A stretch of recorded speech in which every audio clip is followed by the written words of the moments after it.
Bom dia, embaixadores do rei. Estamos aqui para dar continuidade ao nosso estudo do livro de Daniel. Hoje nós teremos a terceira lição, analisando o capítulo 3. Muito bem. Como foi que terminou o capítulo 2 ontem? Terminou com a conversão do rei Nabucodonosor. Ele aceita que o Deus de Daniel é um Deus poderoso. Ele reconhece, ele manda, ele se prostra com o rosto em terra, ele dá ordens para que a religião seja respeitada. Ele, nas entrelinhas, ele pede para que o povo aceite mais esse Deus. Eles tinham vários deuses, né? Então esse passou a ser um Deus grande, um Deus maior, quem sabe lá dentro do panteão dos babilônicos. Ponto final. O capítulo 3 começa, e do capítulo 2 para o capítulo 3 vão ter se passado aí pelo menos 9 anos. E o rei viveu durante algum tempo, quem sabe aquela euforia da transformação, da mensagem lá de Daniel. E ele vai aos poucos esquecendo, a gente esquece. E passou aí 9 anos e o rei agora tem outra mente, tem outra cabeça, né? Quem sabe ele estava afastado aí das reuniões do clube e agora ele começa a pensar que por que o reino dele tem que acabar? Por que tem que ser só a cabeça de ouro? Então ele faz uma estátua. Vamos ler aqui, capítulo 3 de Daniel. Eu aconselho que você leia o capítulo todo em casa. A cada dia a gente faz aqui um resumo rápido do capítulo, mas você deve ler o capítulo todo em casa. O capítulo 3 tem 30 versículos, menor do que o de ontem, que tinha 49, mas também bem interessante esse capítulo. Então leia o capítulo todo. Eu vou ler aqui uns 5 ou 6 versículos novamente, como eu fiz ontem, né? O versículo 1 e o 2 diz assim: o rei Nabucodonosor fez uma imagem de ouro que tinha 60 côvados de altura e 6 de largura. Levantou-a no campo de Dura, na província de Babilônia. Então o rei Nabucodonosor mandou ajuntar os sátrapas, os prefeitos, os governadores, os juízes, os tesoureiros, os magistrados, os conselheiros e todos os oficiais das províncias, para que viessem à consagração da imagem que o rei Nabucodonosor tinha levantado. Muito bem. Por que 60 por 6, né? Um côvado na Bíblia tem variações de definição. Varia de 44 centímetros a 50 centímetros. Vamos aqui arredondar só que é para a gente ter uma ideia, né? Então essa estátua tinha 60 côvados de altura, ou seja, tinha 30 metros de altura. Por 6 de largura, por 3 metros de largura. Certo? 30 por 3, 60 por 6 de côvado, 30 por 3 em metragem normal, né? Toda de ouro. Imagina aí a quantidade de ouro que foi gasta, né? Por que 6? Por que 66? Porque 60, o 6 era uma numerologia que os babilônicos usavam. O deus menor era o deus 6 e o deus maior seria o deus 60 no panteão deles, né? E quando você queria falar de todos os deuses, 600 deuses, né? Vamos dizer assim, seria a numerologia. Então 6 e 60 tem uma conotação religiosa dentro da estátua. O rei é político, mas a conotação que ele está dando aí é religiosa. Então, era um culto de adoração, segundo o versículo 2.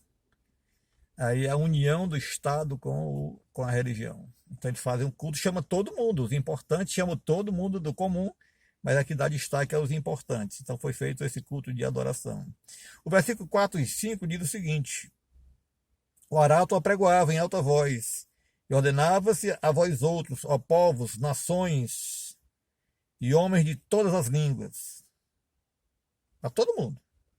Isso aqui vale para todo mundo.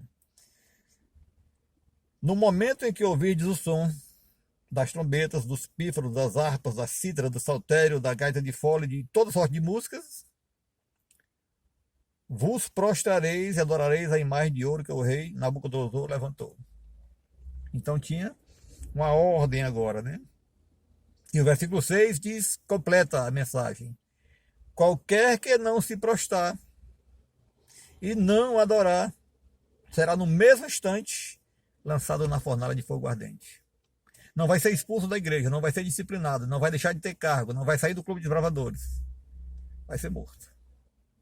A ordem é ser morto. Naquele momento nós tínhamos um soberano poderoso, o rei Nabucodonosor. Nós tínhamos uma adoração falsa, uma imagem falsa, perdão, que é a imagem verdadeira lá do capítulo 2. Eram quatro metais, eram 4 reinos, eram 4 poderes, tá? Que é falsa, que é um só. Nós temos uma adoração forçada, vocês têm que se ajoelhar, têm que prestar adoração. Nós temos a união, o Estado e Igreja, que eu já falei aqui, e nós temos uma pena de morte. A gente vai estudar depois o Apocalipse, mas lá no capítulo 13, vai ser fundamentado em Daniel 3. Lá vai ter tudo isso. A imagem falsa, a união do Estado com a religião, a pena de morte, está tudo lá. Mas deixa isso para depois.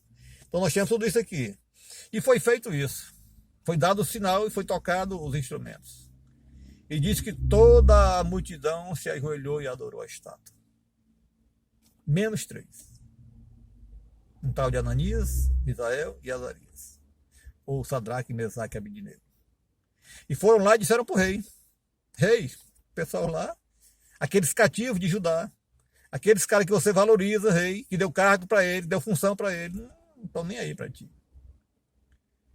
E o rei, sabendo disso, ele fica chateado, ele fica incomodado e manda chamar eles 3. Ele conhecia aqueles 3, ele conhecia Daniel também, e manda chamar para dar uma segunda chance. E isso está no versículo 15, que diz assim: agora, pois, estáis dispostos, preste atenção vocês 3. E quando ouvirdes o som da trombeta, do pífaro, da cítara, da harpa, do saltério, da gaita de fora, prostrai-vos e adorareis no mesmo instante. Se não fizerem isso, serão lançados na fornalha de fogo ardente. E quem é o Deus que vos poderá livrar das minhas mãos? O rei está com raiva porque os cabas não adoraram. Mas ele sabia que eles tinham um Deus verdadeiro. Ele sabia que tinha um Deus verdadeiro. E ia dar uma segunda chance. Se fosse outro, não tinha perdão, era fogo. Mas ele manda, e agora ele ameaça. E quem é o Deus que vai tirar vocês da minha mão? E a resposta dele está no versículo 17. É uma resposta atrevida. É uma resposta atrevida no sentido de coragem, né? De atrevimento não, de coragem. E diz assim: se o nosso Deus, rei, preste atenção, Nabucodonosor, se o nosso Deus a quem servimos quer livrar-nos, ele livrará da fornalha de fogo ardente das tuas mãos, ó rei. O nosso Deus pode. Porém, se ele não quiser livrar, fica sabendo, ó rei, que não serviremos aos teus deuses, nem adoraremos a imagem de ouro que levantaste. O rei fica furioso agora, porque ele fez a segunda ameaça e não funcionou. Ele manda reaquecer a fornalha bem mais quente, manda amarrar eles 3 e manda jogar lá dentro. É a pena de morte.